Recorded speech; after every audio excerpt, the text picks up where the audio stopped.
Okay. Show me. Hi guys, welcome back to the Dutch ST channel for another video on this, the FuriBee X215 brushless racing quadcopter. Very nice quadcopter, especially at its current price. Here, have a look. I got it from GearBest. You can only get it from GearBest. FuriBee is kind of their in-house brand.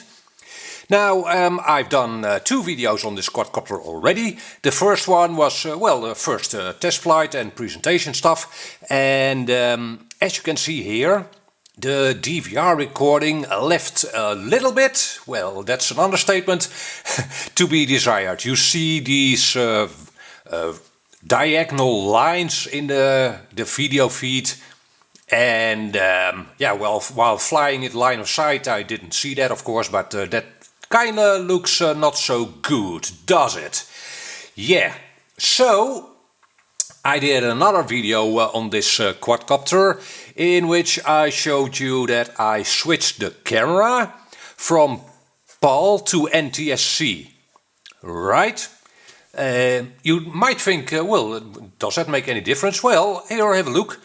This is from that second video, and as you can see, the video feed looks a lot better, right? It basically went from FPV unflyable to flyable.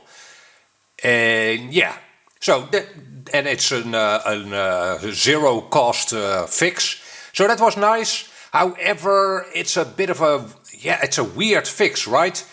You still do see some diagonal lines, even though in my goggle I hardly noticed them at all, but well, they're still there, but less noticeable. Still, bit of a weird fix. And so what I did is I took the entire quadcopter apart, and I was looking for maybe wrong connections for the power to the camera or to the VTX. And while I was doing that, I got noted by a colleague YouTube channel, FireSG, and I'll have a link to his channel in the description down below. What he came up with was a aluminium sheet, a piece of aluminium foil in between the VTX and the flight controller. And it seems there are different versions of this X215, ones with an RF shield on the VTX and ones without. So I definitely have one without an RF shield on the bottom of my VTX, which explains those diagonal lines. So yes, credit where credit is due, of course. FireSG found that solution. I haven't tried it yet due to the weather, by the way, but what I have done, you can see a little bit of it over here. I've used copper tape, this kind of stuff over here. I've used 4 layers, maybe, 4 layers, and I've coated it with tape so that it won't create shorts in the circuits, right? If it touches anything, I don't think it would, but well, safety first. So I coated the entire slab of copper tape with tape, normal household tape. So yeah, again, credit where credit is due. FireSG came up with this fix, and let's go out to the field and see if this helps. I have, by the way, switched it back to PAL because more resolution, right?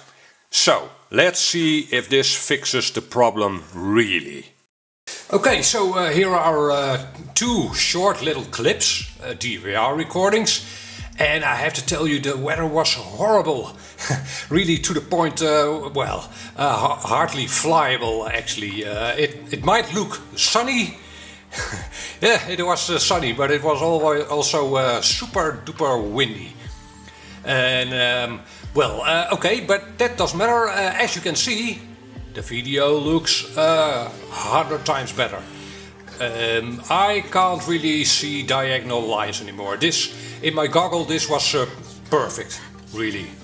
As perfect as analog FPV can be, that is, of course, but I'd say that this, yeah, it's again a very low budget, cheap fix. And of course, you shouldn't have to do this fix, but well, at least it's fixable and at a very low cost. Alright, so, well, that's it. I'm happy I got this sorted. I have to do a little tuning to the quadcopter maybe, but well, I'm gonna do more flights with it now, and I'm gonna have a full review of it up pretty soon. For now, thank you very much for watching. Catch you on the next video. Bye bye.